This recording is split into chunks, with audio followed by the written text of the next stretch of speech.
Hello, आप सबको मेरी बहुत बहुत नमस्ते। आज हम गीता के दूसरे अध्याय सांख्य योग के 45 और 46वें श्लोक को पढ़ेंगे। 45वां श्लोक और 46वां श्लोक इसमें थोड़ा विशेष है, उसको थोड़ा विशेषतया वर्णन करने की जरूरत है। ये कैसे है अभी आपको पता लगेगा। मैं इन दोनों का हिंदी पढ़ देता हूँ, फिर इसका वो करते हैं। वेद त्रैगुण्य विषय वाले हैं, अर्जुन तू त्रैगुण्य रहित, द्वंद्व रहित, सदा सत्व स्थित, योग और क्षेम से रहित तथा आत्मवान हो। जितना प्रयोजन छोटे जलाशय में अथवा सर्वतः परिपूर्ण जलाशय में विज्ञानवान ज्ञानी का, उतना ही प्रयोजन सब वेदों में। 45वां है त्रैगुण्य विषया वेदा निस्त्रैगुण्यो भवार्जुन, निर्द्वंद्वो नित्य सत्वस्थो, निर्योग क्षेम आत्मवान। त्रैगुण्य तीन, गुण्य गुण, विषय विषय, वेदा वेद, निस्त्रय नि, त्रैगुण्य, भव अर्जुन, निर्द्वंद्व द्वंद्व, नित्य सत्वस्थ, निर्योग योग क्षेम आत्मा। त्रैगुण्य विषया वेदा नित्रैगुण्य भव अर्जुन, निर्द्वंद्व नित्य सत्वस्थ, नियोग क्षेम आत्मान। ये इसका संधि विच्छेद है, इसमें कोई बहुत मुश्किलात नहीं है। शब्दार्थ कहता हो वेदा वेद त्रैगुण्य विषय, त्रैगुण्य विषय वाले हैं। वेद त्रैगुण्य विषयों वाले हैं। अर्जुन तू नित्रैगुण्य निस्त्रैगुण्य, त्रैगुण्य रहित, निर्द्वंद्व है, द्वंद्व रहित, नित्य है, सत्वस्थ है, सदा सत्व स्थित, नियोग क्षेम है, योग और क्षेम से रहित तथा आत्मवान हो। वेद त्रैगुण्य का वर्णन करने वाले हैं। तू त्रिगुण रहित हो, द्वंद्व रहित हो, सदा सत्व स्थित हो, योग और क्षेम से रहित तथा आत्मवान हो।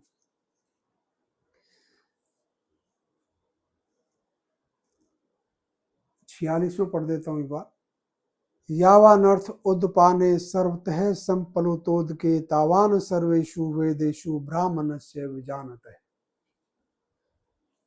यावानर्थ उद्पाने सर्वतः संपलुतोदके, तावान सर्वेषु वेदेषु ब्राह्मणस्य विजानतः। यावान अर्थ है उद्पाने सर्वतः संपलुत उदके, तावान सर्वेषु वेदेषु ब्राह्मणस्य विजानतः। यावान अर्थ प्रयोजन, जितना प्रयोजन उद्पाने छोटे जलाशय में, सर्वतः संपलुत उदके सर्वतः परिपूर्ण जलाशय में, उदक जल होता है, उदक पिंड जैसे होता है, उदक सर्वतः परिपूर्ण जलाशय में, विजानतः ब्राह्मणस्य विज्ञानवान ज्ञानी का, तावान उतना ही, सर्वेषु वेदेषु उतना ही प्रयोजन सब वेदों में। अब त्रैगुण्य विषया वेदः, वेद त्रैगुण्य विषय का वर्णन करने वाले हैं। 3 गुणों का वर्णन करने वाले हैं। कौन से 3 गुण? प्रकृति के गुण। ये संसार त्रिगुणात्मक है, 3 गुणों के विषय वाला है, त्रिगुण विषय वाला है। सत्र स्तंभ, आत्मा त्रिगुणातीत है। जितने भी हमारे भोग विलास हैं संपन्न वो हैं, भोगलासिता है, सारे जो देह के भोग हैं, इंद्रियों के विषय, वो सारे त्रिगुणात्मक है। आत्मा त्रिगुणातीत है। तो कहता है तू त्रिगुणातीत हो, निस्त्रय गुण है, गुण रहित हूं। त्रैगुण संसार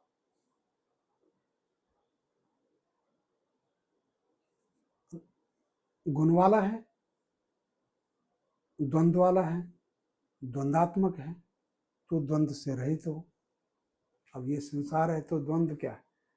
सुख दुख, सुख दुखात्मक में है, सुख दुख में है। सुख दुख, लाभ हानि, जय पराजय, यश अपयश, मान अपमान, ये सब द्वंद्व है। तो कहता है कि तू द्वंद्व रहित हो। ये त्रिगुण संसार कैसा है? द्वंद्वात्मक है। त्रिगुण संसार कैसा है? सत्वविहीन है। सत्वविहीन, सत्य जो तथ्य है, ये सत्वहीन है। त्रिगुणात्मक जो है संसार, योग और क्षेम। योग है अप्राप्त की प्राप्ति, क्षेम प्राप्त हुई की रक्षा। आत्मान जैसे ज्ञानवान आत्मान, तुम आत्मान हो, अनासक्त हो, निर्लेप हो। इसमें बड़ा सिंपल सा है, लेकिन अड़चन कहाँ है? अड़चन है कि वेद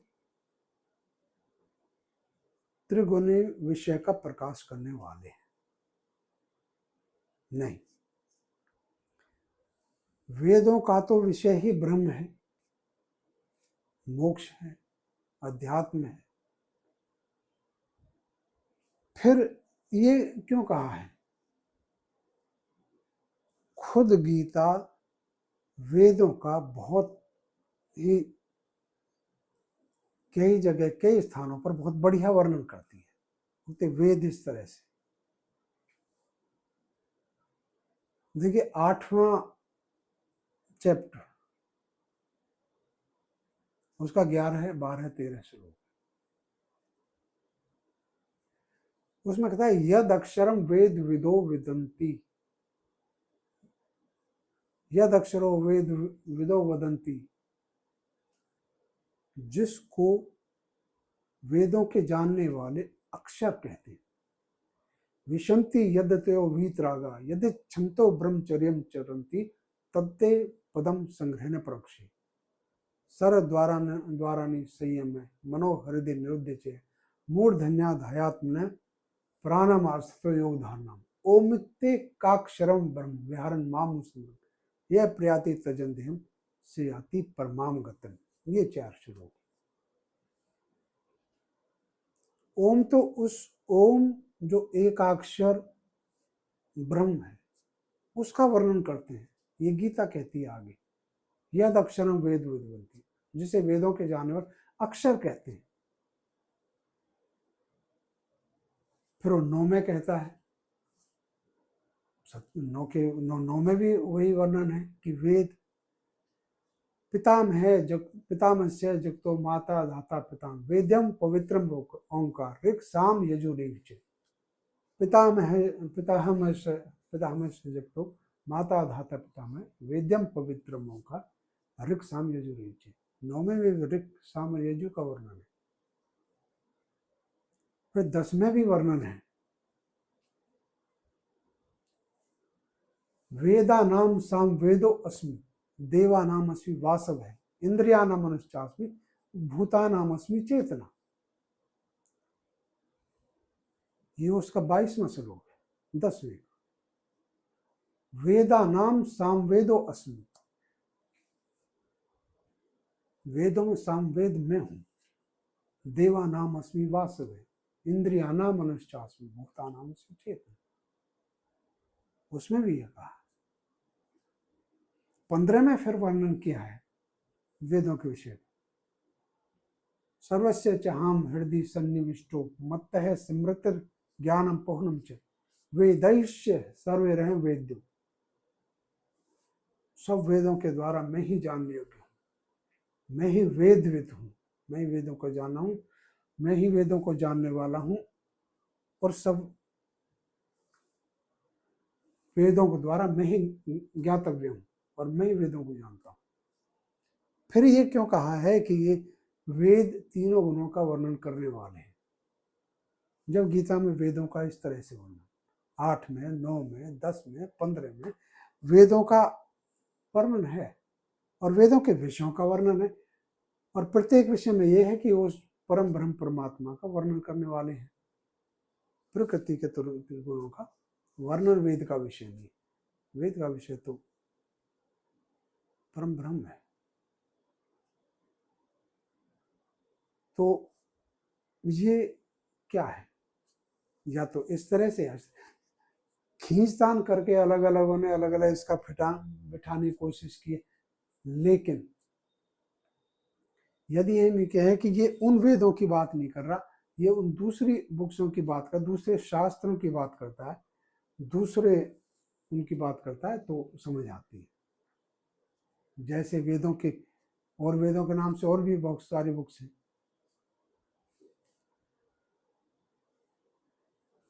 जैसे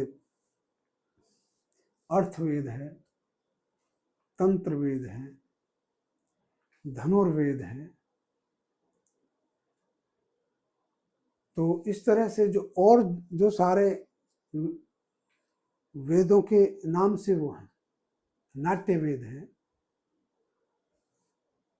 तो वो जो कर्म कांड वाले ग्रंथ हैं, भूत वेद है, एक भूत वेद भी है, नाट्य वेद भी है, तंत्र वेद भी है, तो ये संगति ठीक बैठ जाती है यहाँ पर।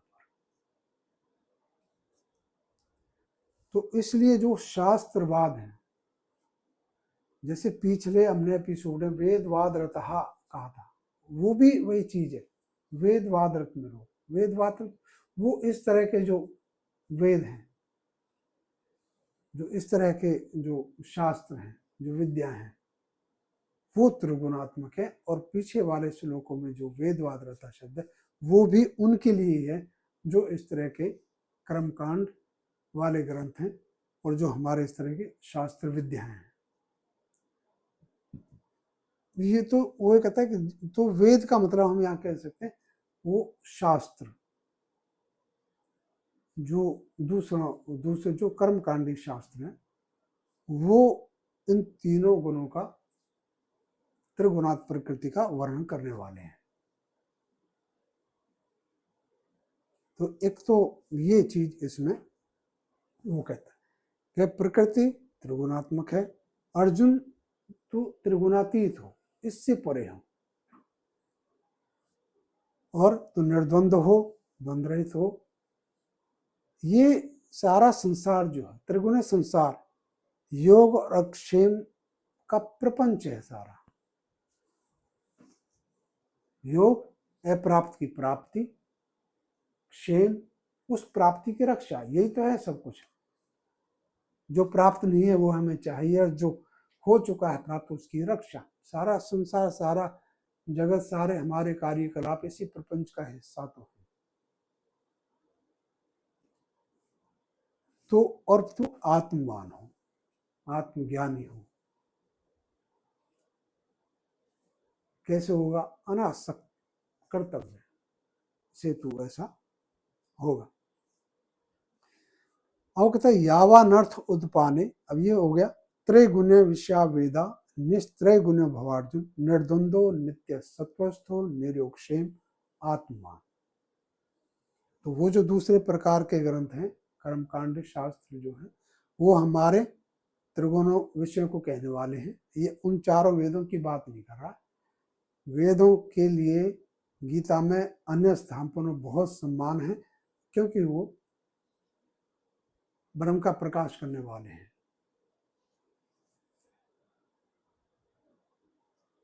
अब वो कहता है यावानर्थ उद्पाने सर्वतः संपुलतोद के तावान सर्वेश वेदेशु ब्राह्मण से जानत है। अब देखिए, कोई बावड़ी हो, कूप हो, छोटा तालाब हो या सागर हो, प्यास बुझाने के लिए तो थोड़ा ही पानी बहुत है। बस यही वो कहता है कि मनुष्य का जो हमारी निश्चयात्मक बुद्धि है, उसके कुएं का अनासक्त रूपी वारी ही अमृत है। बस छोटा सा हमारी जो निश्चयात्मक बुद्धि है, संशयात्मिका जो बुद्धि है, जब आपको सत्य का बोध हो जाते हैं तो आप संशय रहित हो जाते हैं। तब तक संशय रहता है।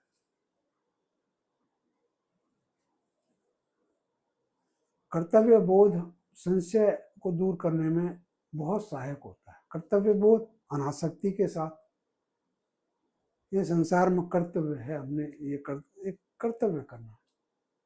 जैसे आप कर्तव्य की भावना आती है, वैसे अनासक्ति अपने आप आ जाती है।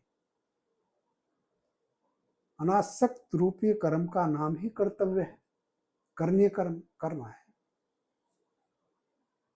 आगे आएगा कर्मण्यवाधिकारस्ते मा फलेषु कदाचन, वो वही है। तो इतना सारा जितना भी प्रयोजन है सब शास्त्रों का, सब उनका प्रयोजन तो मनुष्य का संशय रहित बनना ही है। तो उसके लिए एक निश्चयात्मक बुद्धि का जो अनासक्त रूपी, निश्चयात्मक बुद्धि होगी अनासक्त रूपी जो वारी है, थोड़ा सा पानी, वही अमृत है। बाकी सारे प्रपंच संसार का, चाहे वो पूरा समुद्र खारा है, मलोपेत है, क्षारीय है, कुएं का थोड़ा पानी होता है, प्यास बुझाने के लिए तो पानी थोड़ा ही चाहिए। तो इसलिए जितना प्रयोजन छोटे जलाशय में, सर्वतः परिपूर्ण जलाशय में विज्ञान वाणी ज्ञानी का, उतना ही प्रयोजन सब वेदों में। आखिर वेद लक्ष्य वेद नहीं है, लक्ष्य है आत्मज्ञान, तत्व ज्ञान, बोधता। तो ये वेद का वो है। इसमें खास तौर से कि भाई जो त्रैगुण्य विषय वेदा ये था, और वेदवाद रहता जो पीछे वाले उसमें था, उसका अर्थ वेदवाद का अर्थ वही है कि इस तरह के शास्त्रों में, इस तरह विद्याओं में, इस तरह के कर्मकांडी ग्रंथों में जो रत रहते हैं, याम इमाम पुष्पिताम वाचम प्रवदन्ते विपश्चिते वेदवाद रता पार्थ नान्यदस्ति वादन, वो वही उस तरह के शास्त्रों में रहने वाले कहते बस यही है, इससे अन्य नहीं है।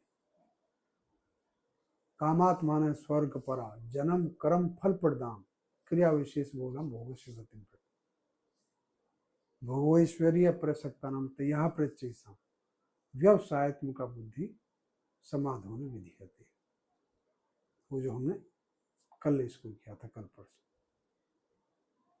तो इसी के साथ आप सबको बहुत बहुत नमस्ते।